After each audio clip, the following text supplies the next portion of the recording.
coração, imagina, porque lá fora é bravo, pastor. Imagina, Deus colocou no meu coração Romanos capítulo 8. Quando Paulo escreve Romanos capítulo 8, Paulo diz assim: nova vida debaixo da graça, por meio de Cristo Jesus. Pode olhar o texto assim. Nova vida, como diz a pastora Eclipse, como é que a senhora fala? Então, nova vida, é por aí, é isso mesmo. Fala igual o Rogério irmão. Nova vida debaixo da graça, por meio de Cristo Jesus. Aí ele diz: portanto agora, nenhuma condenação há para aqueles que estão em Cristo Jesus, que não andam segundo a carne. Porque, irmão, ser crente e andar segundo a carne, irmão, essas igrejas por aí estão cheias de crente artista. Meu Deus. Canta, prega, eu conheço um montão, irmão, de pregadores profissionais, de cantores profissionais, cantores, crentes, gospel, crentes que não tem renúncia, não tem calvário, porque Jesus falou uma coisa séria: aquele que quiser vir após mim, negue-se a si mesmo, tome a sua cruz e siga-me. Porque provém um homem ganhar o mundo inteiro e perder a sua alma. O que provém? Ter todas as mulheres.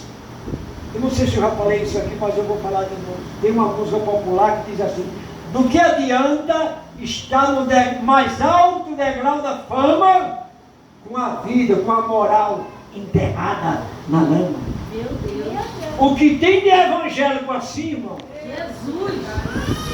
Que é uma carta que o mundo não pode ler, pastor. A pastora estava pregando lá no 2 de março da semana, terça-feira, que muitas vezes, quando você tem uma vida com Deus, uma nova vida debaixo da graça por meio de Cristo Jesus, não precisa nem você pregar, nem ler Bíblia. A sua vida, como diz Paulo, é uma carta lida pelos homens. Quando você tem uma vida de renúncia, quando você não aceita o gato da luz, quando você não aceita o cambalacho, quando você sabe dizer não quero, não posso, por quê?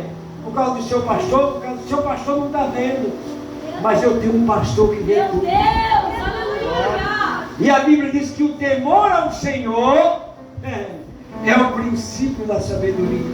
A nossa palavra tem poder, irmão. Aleluia. A gente tem, nós que somos crentes, nós temos que ter cuidado com aquilo que a gente fala, porque Jesus nos deu poder. Eis que vos dou poder para pisar serpente, escorpião e toda sorte de mal. Quando você determina no mundo espiritual, irmão, realmente acontece. Eu fazia um programa numa rádio chamada Rádio Vale da Bênção, lá na Quintanilha. E uma mulher ligou para mim umas 3 vezes no meio do programa que eu fazia, de 10 às 11 de 10 a meio-dia.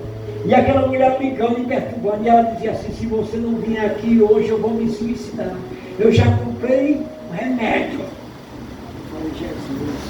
E eu terminei o programa, saí na direção da Bandeirante, aflito, chamei os 3 crentes e ninguém foi. E eu disse: Jesus, o que é que eu faço? Eu ia para uma mulher sozinha e eu ia sozinho. Eu falei: Jesus, deixa eu te fazer um convite, vamos comigo? Vamos comigo. E eu fui, eu e Jesus. Convidei ele, a gente subiu a escada, quando eu bati na porta da mulher, ela abriu.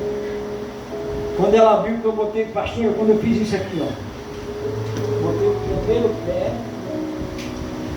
o inimigo pegou ela pegou a boca dela assim, rasgada. Mas ela...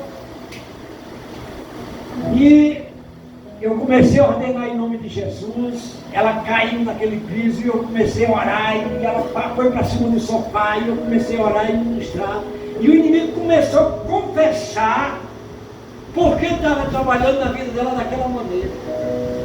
Era uma briga de herança. O pai tinha morrido, a mãe tinha morrido, E os irmãos estavam brigando por herança.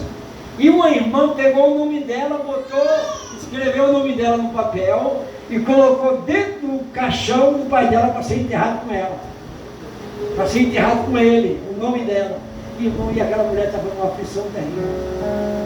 E ali Deus quebrou aquele negócio, Deus libertou aquela mulher, o nome do Senhor foi glorificado, está entendendo?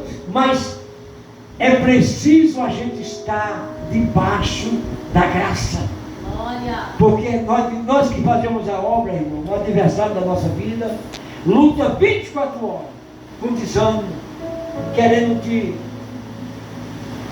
desmotivar, roubar a tua motivação, roubar a tua fé, colocando desânimo, colocando fraqueza, mostrando os pecados, os escândalos que acontecem. Mas crente não olha para escândalo de ninguém, sabe por quê? Porque a salvação nem se detém no caminho dos pecadores, nem se assenta na roda dos escarnecedores, mas antes tem o seu prazer, o prazer na lei do Senhor, medita de dia e de noite.